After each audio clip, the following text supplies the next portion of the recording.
So students, we were talking on industry. I'm extremely sorry that due to some network connections, the that video was interrupted, and we had to leave the topic in between. But we'll continue this as part 3, and it is the subsection of the industry only. In part 2 of industry, we have already discussed what were the reasons for for the decline of the industries. In this, first of all, we discussed the deindustrialization. In the deindustrialization, first of all, we saw that first of all the British rule destroyed our handicraft industry. So we had discussed the decline of handicraft industry. What were the reasons? Number one, they adopted the twofold policy. Under the twofold policies, they adopted the two policies. Number one, to get the raw materials from India at the cheap rates, and secondly, to sell the finished products of the British industries in Indian market at the higher prices, and we had to purchase this. Secondly, they as a next reason was the discriminatory tariff policy. Under the discriminatory tariff policy, they allowed the free export of raw materials from India to Britain. And secondly, they allowed the free import of the final goods of British industry to India. But if any other country wanted to export the Indian handicrafts, any other, so at then they impose the heavy duty on the Indian handicrafts. If they wanted to export the products to the other countries, then they impose the heavy duties on the handicrafts. So consequently, what happened? Indian markets were full of the finished goods from Britain, which were low priced. It led to the decline of the Indian handicrafts, both in the domestic market as well as the international market, or in the export market, we could say. Now we'll see what were the effects of decline of handicraft industries. These were, number one, first was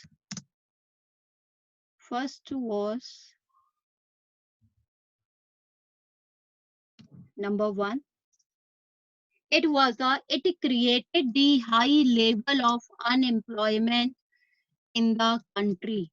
High level of unemployment.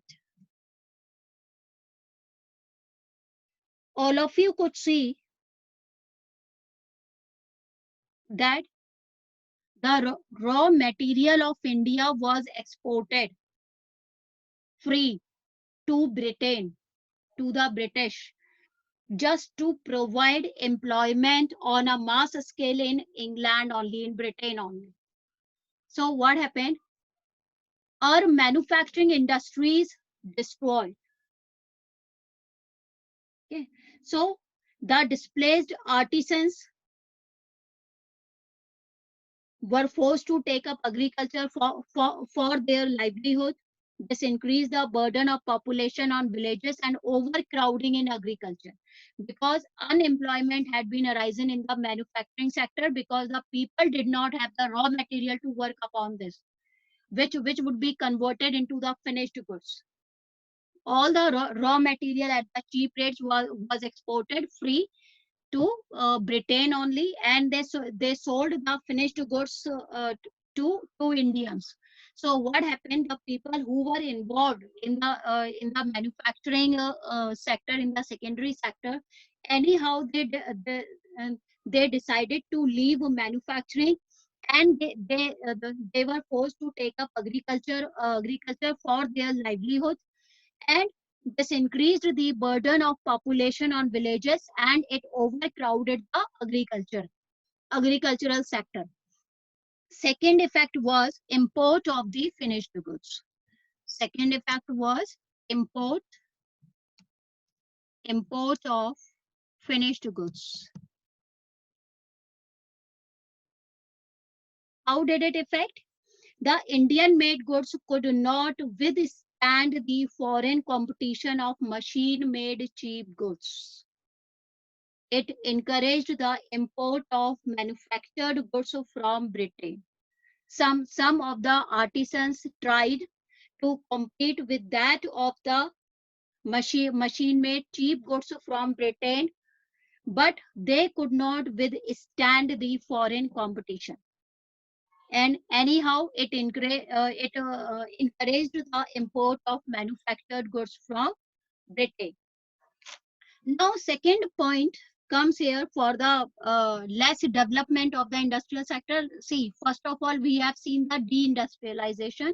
In the deindustrialization, we have seen the decline of the handicraft industries. Okay, and we have seen the reasons for that. We have gone through the effects. Now, second reason was the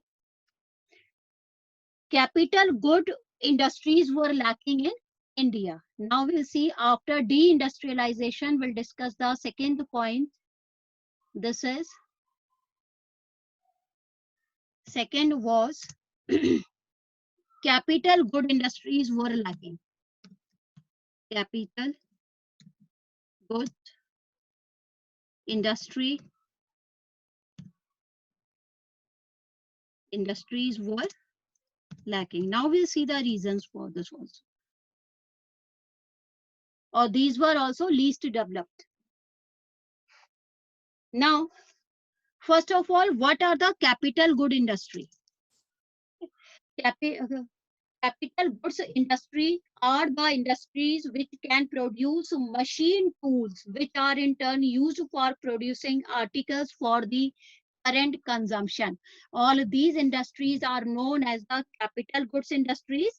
These are the industries which can produce the machine tools, and these machine tools can convert the raw material into the finished goods. Okay, and they can be used for producing the articles for the current consumption. All these industries are known as the capital good industries. So during the British rule, India was lacking of the capital good industries also. Reason number one, during the British rule, there was hardly any capital goods industry to promote further industrialization in India. In this, we'll write the first point. During British rule,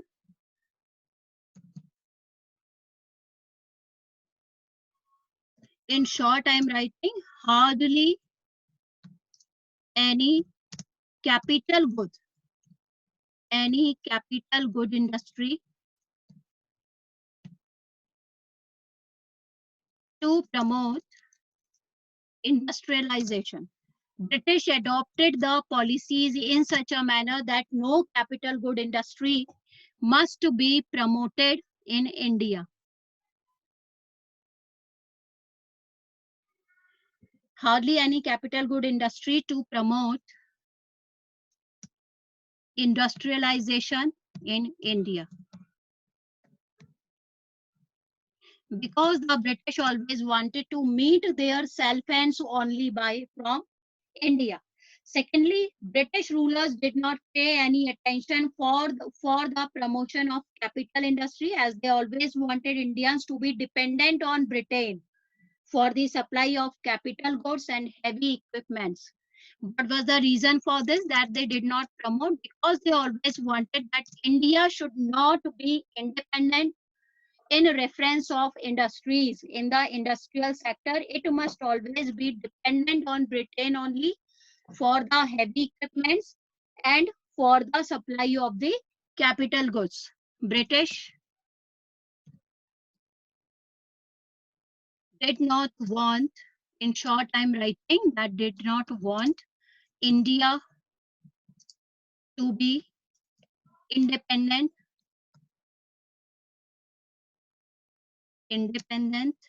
in industries.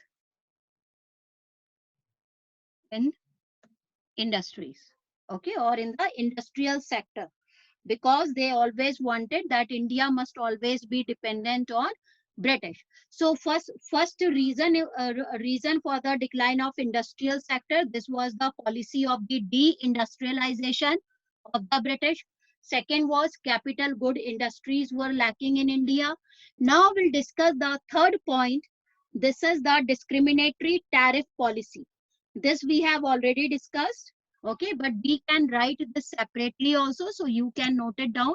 You can mention this also separately here, and note down all those points which we have already discussed over there.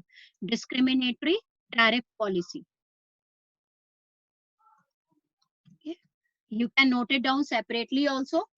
And fourth one was limited operation of the public sector. Limited operation of public sector. All of us know public sector. Okay. The limited area of operation of the public sector was also a significant reason for the drawback of the industrial sector, because the public sector remained confined only to the railways, power generations, communication, ports, and some other departmental undertakings only. Got it? Because British made the attempts that the public sector should not be extended in India. It should be confined to the limited areas. And these limited areas maybe which were very, very important, like railways, power generation, communication, ports, and some other departmental undertakings only. Okay, so limited operation of the public sector was also responsible for the decline of the industries, or for the least development of the industrial sector in India on the eve of independence. So it confined to only, in this you can write it confined with public sector, in confined to railways, which were most important. It confined to railways, communications,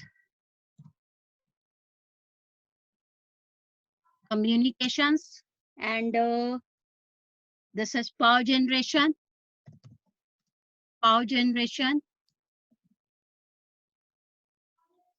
and ports, and some departmental undertakings only, and some departmental undertakings only. So all these were the reasons for the decline of industrial sector on the eve of independence in India. Got it? Now we'll see some modern industries operating during independence. Which were the some of the modern industries we had operating at the time of independence in India? Which were these? We'll go through this once. Here I'll write some modern industries. You must know questions can be arisen for the one marker out of these. Some modern industries operating during independence.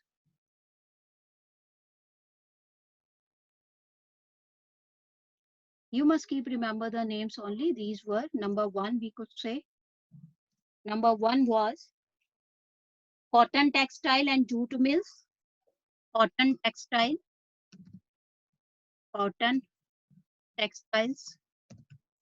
and jute mills. Second was, and the jute mills dominated by the foreigners were mainly concentrated in Bengal. Jute mills were concentrated in Bengal. Mills concentrated in Bengal. So consequently, these were operated by foreigners mainly. Operated by foreigners.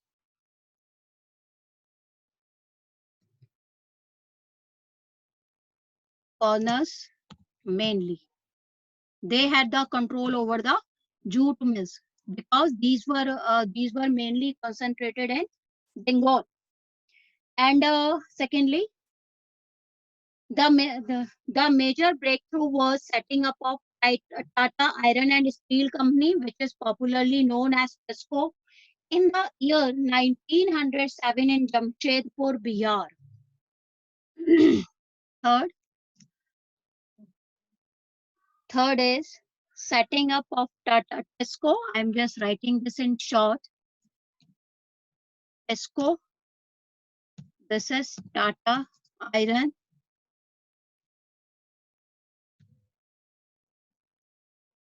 Tata Iron and Steel Company.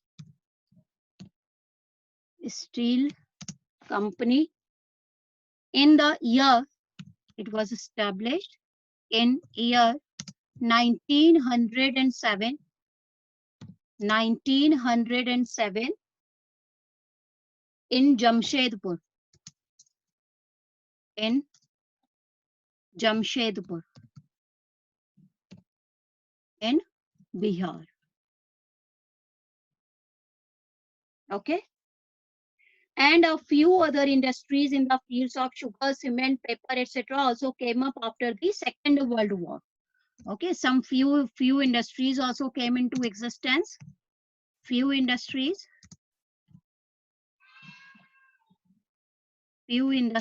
we had.